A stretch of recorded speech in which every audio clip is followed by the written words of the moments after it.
अस्सलाम वालेकुम बच्चों, आप सब कैसे हैं। आज हमारा दर्स नंबर 6 है। जैसा कि आपको पता है हमने अमली किताब शुरू की हुई है, तो आज हम इसका सफ़ा नंबर 64 करेंगे।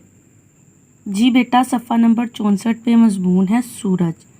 आज हमने सूरज का मजमून करना है। तो मजमून करने से पहले हम इसका मुसव्वदा करते हैं और इसकी ब्रेनस्टॉर्मिंग से क्या होता है, यानी आपने इसके बारे में मालूमात लेनी है। मालूमात आप इसके बारे में कहाँ से ले सकती हैं?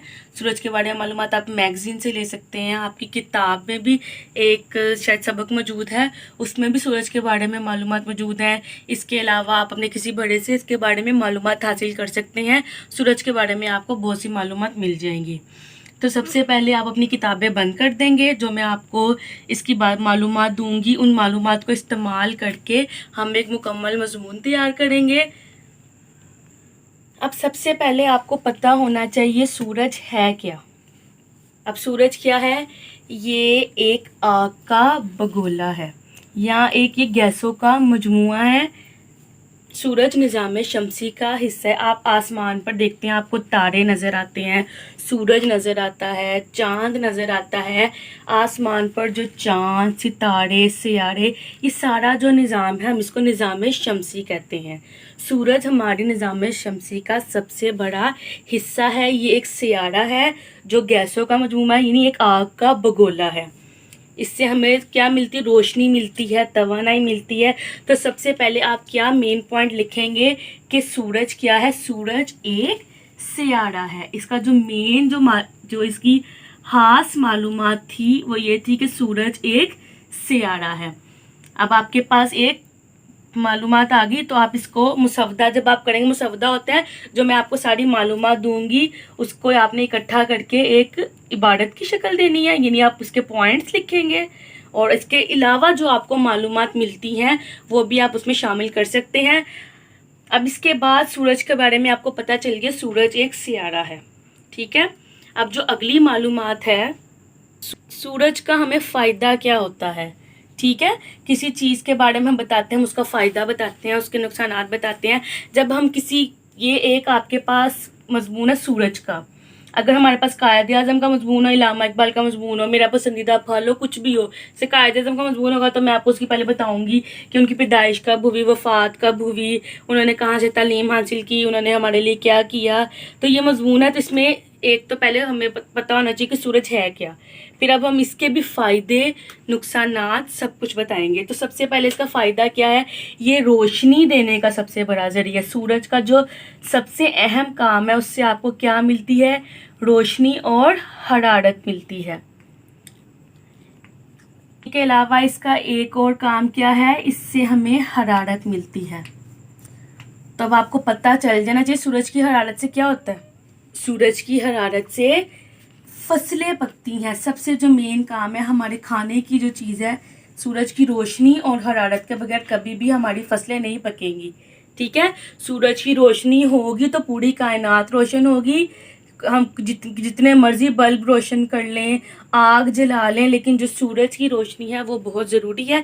इस तरह सूरज की हरारत भी हमारे लिए ज़रूरी है, फसलें पकती हैं। इसके अलावा सूरज की हरारत से आपको भी फ़ायदा होता है। सूरज की हरारत यानी जो धूप होती है उसमें क्या होता है? विटामिन डी होता है। तो विटामिन डी से क्या होता है?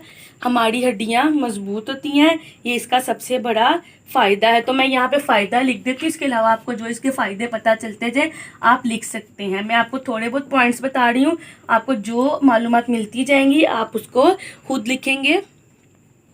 ठीक है। मैंने आपको जैसे बता दिया कि इसकी जो धूप होती है उसमें विटामिन डी होता है जो हमारी हड्डियों को मजबूत करता है। इसका और क्या फ़ायदा है? सूरज की जो हरारत होती है वो हमें जब सर्दियों का मौसम होता है तब हमें गर्मी पहुँच जाती है। और फ़ायदा क्या? ये आपको पाबंदी वक्त सिखाता है। ये किस तरह आपको सिखाता है? अब देखिए, जब सूरज तलू होता है, जब सूरज गरूब होता है, तलू होता है हमें पता चल जाता है कि सुबह हो गई। जब गरूब होता है तो हमें पता क्या चलता है कि रात होने वाली है। यानी सूरज के तलू और गरूब से हमें वक्त की पाबंदी का पता चलता है। कभी ऐसा तो नहीं हुआ ना कि सूरज अपने वक्त पर तलू ना हो या अपने सूरज अपने वक्त पर गरूब ना हो। ऐसा तो कभी भी ना, सूरज हमेशा अपने वक्त पर तलू होता है और वक्त पर गरूब होता है, जिससे हमें ये हमें वक्त का पाबंद बनाता है। फसलों का भी मैंने आपको बता दिया। अब इसके फ़ायदे में और भी बहुत से इसके फ़ायदे हैं, वो आप अब खुद लिखते जाएंगे। अब इसका नुकसान भी देख लेते हैं। नुकसान क्या है इसका? अब जो चीज़ हमें फ़ायदा देती है उसका नुकसान भी कोई होता होगा।